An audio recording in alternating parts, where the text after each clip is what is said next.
Iran যুক্তরাষ্ট্র সম্ভাব্য বৈঠকের স্থান নিয়ে ধোঁয়াশা কেটেছে। শুক্রবার ওমানে দুই পক্ষ বৈঠকে বসতে যাচ্ছে বলে জানিয়েছেন ইরানের পররাষ্ট্রমন্ত্রী আব্বাস আরাকচি। প্রথমে ইস্তাম্বুলে বৈঠকের কথা থাকলেও তেহরানের প্রস্তাবের পর স্থান পরিবর্তন করা হয়। তবে ওয়াশিংটন আলোচনায় তেহরানের ক্ষেপণাস্ত্র কর্মসূচি অন্তর্ভুক্ত থাকুক চাইলেও ইরান বলছে তারা শুধু পারমাণবিক কর্মসূচি নিয়ে কথা বলবে। বিস্তারিত আরাফাত ইসলামের রিপোর্টে। হুমকি পাল্টা হুমকি আর নানা নাটকীয়তার পর অবশেষে আলোচনার টেবিলে বসতে যাচ্ছে ইরান যুক্তরাষ্ট্র। ইরানের দাবি মেনে তুরস্ক নয়, দ্বিপাক্ষিক আলোচনার ভেন্যু এখন ওমান। শুক্রবার আলোচনায় বসার তথ্যটি নিশ্চিত করেছেন ইরানের পররাষ্ট্রমন্ত্রী আব্বাস আরাকচি। আলোচনায় অংশ নিতে পারেন ট্রাম্পের জামাতা জ্যারেড কুশনার, বিশেষ মার্কিন দূত স্টিভ উইটকফ এবং আব্বাস আরাকচি নিজেও।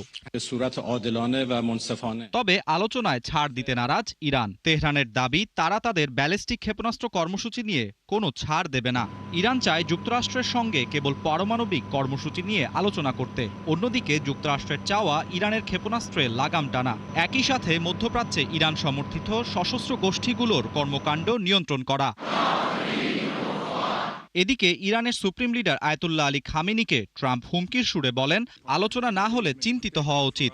মূলত ইরান পারমাণবিক কার্যক্রমের বাইরে কোনো কিছু নিয়ে আলোচনা করবে না। তাদের এ দৃঢ় অবস্থানের কারণেই যুক্তরাষ্ট্র আলোচনা থেকে সরে যেতে চেয়েছিল। একটি সূত্র জানায়, যুক্তরাষ্ট্রের শর্তগুলো ঘিরে জোর দেয়া হলেও ইরানের দৃঢ় অবস্থানে সুর নরম করে ওয়াশিংটন।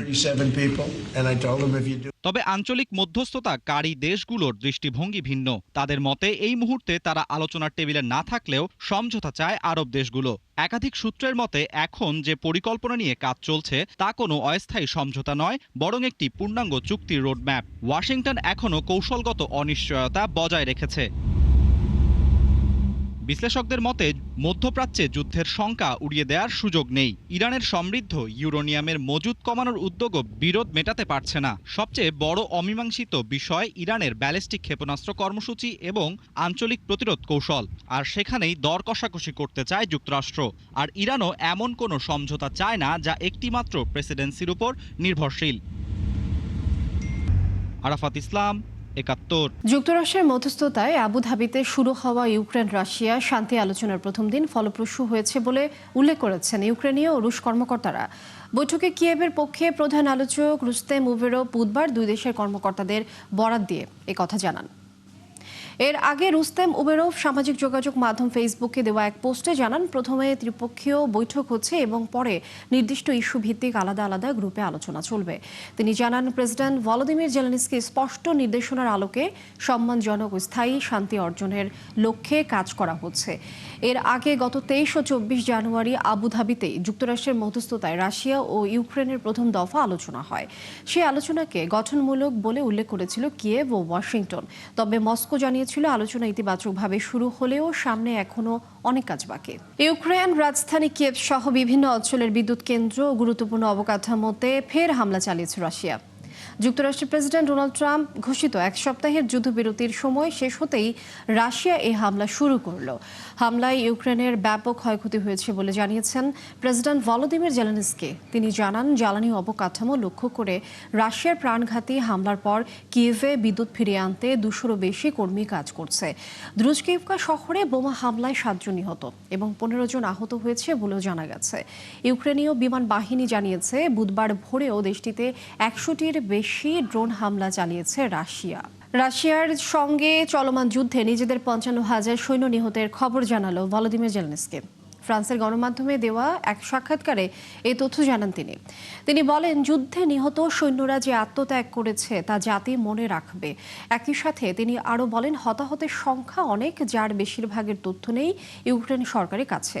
এর আগে গত বছর ফেব্রুয়ারিতে যুক্তরাষ্ট্রের গণমাধ্যম এনবিসিকে দেওয়া এক সাক্ষাৎকারে ৪৬,০০০ সৈন্য নিহতের কথা বলেছিলেন জেলেনস্কি। ডোনাল্ড ট্রাম্পের কারণে বিশ্বজুড়ে মানবাধিকার সুরক্ষা ও নিরাপত্তা ব্যবস্থা ক্ষতিগ্রস্ত হচ্ছে বলে অভিযোগ তুলেছে হিউম্যান রাইটস ওয়াচ।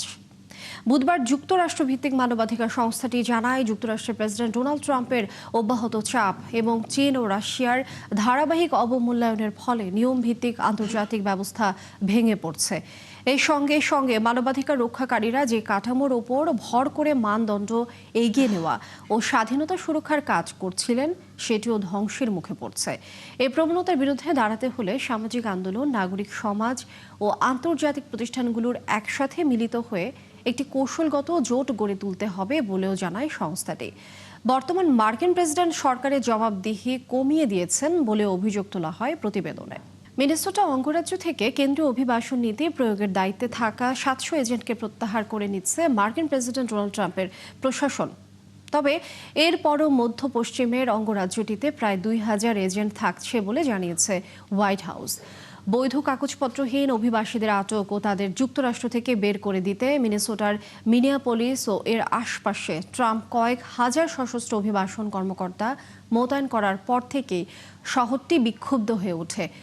অভিবাসন কর্মকর্তাদের বিরুদ্ধে মিনেসোটা জুড়ে কয়েক সপ্তাহব্যাপী বিক্ষোভ হয়। তার মধ্যেই ফেডারেল এজেন্টদের গুলিতে 2 মার্কিন নাগরিক নিহতের ঘটনা পুরো যুক্তরাষ্ট্রকে স্তব্ধ করে দেয়।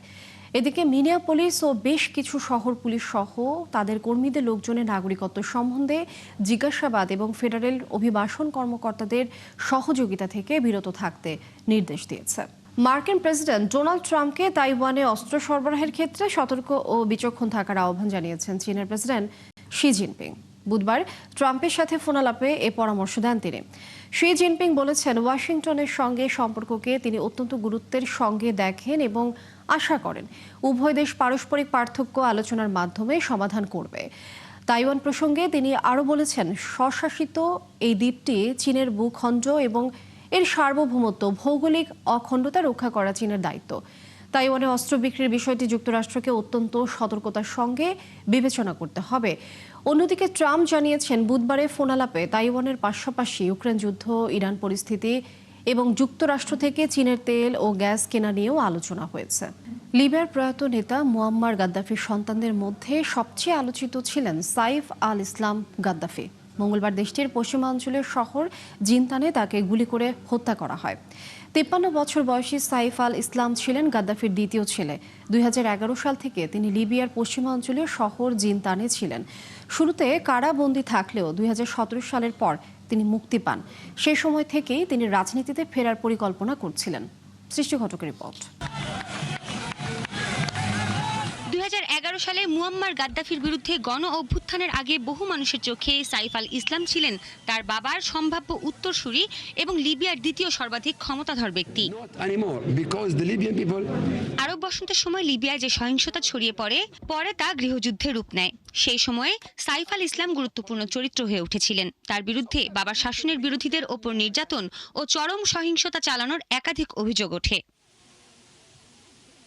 2011 সালের ফেব্রুয়ারিতে জাতিসংঘ সাইফ আল ইসলামের উপর নিষেধাজ্ঞা আরোপ করে। একই বছরের মার্চে নেটো লিবিয়ায় বোমাবর্ষণ শুরু করে। ওই বছর জুনে সাইফ আল ইসলাম ঘোষণা দিয়েছিলেন তার বাবা নির্বাচনে যেতে প্রস্তুত এবং নির্বাচনে জিততে না পারলে ক্ষমতা ছেড়ে দেবেন। তবে নেটো ওই প্রস্তাব প্রত্যাখ্যান করে লিবিয়ায় বোমাবর্ষণ অব্যাহত রেখেছিল। ওই বছর জুনের শেষ নাগাদ আন্তর্জাতিক অপরাধ আদালত আইসিসি সাইফ আল ইসলামের বিরুদ্ধে গ্রেপ্তারি পরোয়ানা জারি করেন। সে সময় তিনি পলাতক ছিলেন। 2011 সালের 20 অক্টোবর সিরতেতে তার বাবা গাদ্দাফি ও ভাই মুতাসিমকে হত্যা করা হয়।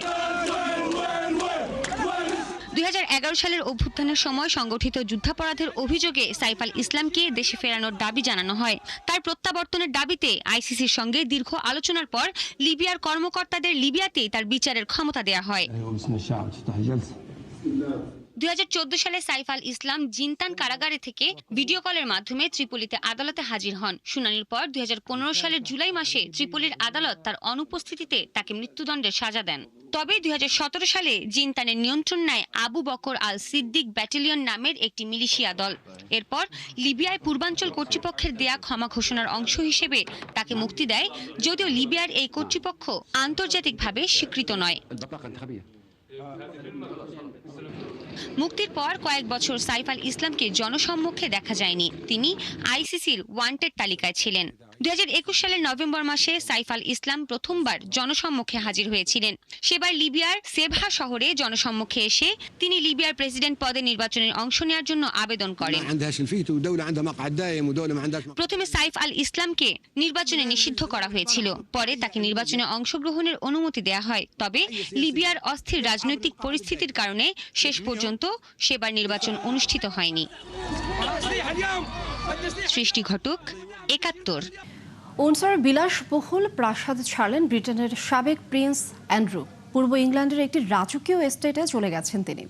মঙ্গলবার বিবিসি জানিয়েছে, প্রয়াত যৌন অপরাধী জেফ্রি এপস্টেইনের সঙ্গে সম্পর্ক নিয়ে নতুন করে তদন্তের মুখে পড়েন সাবেক এই প্রিন্স।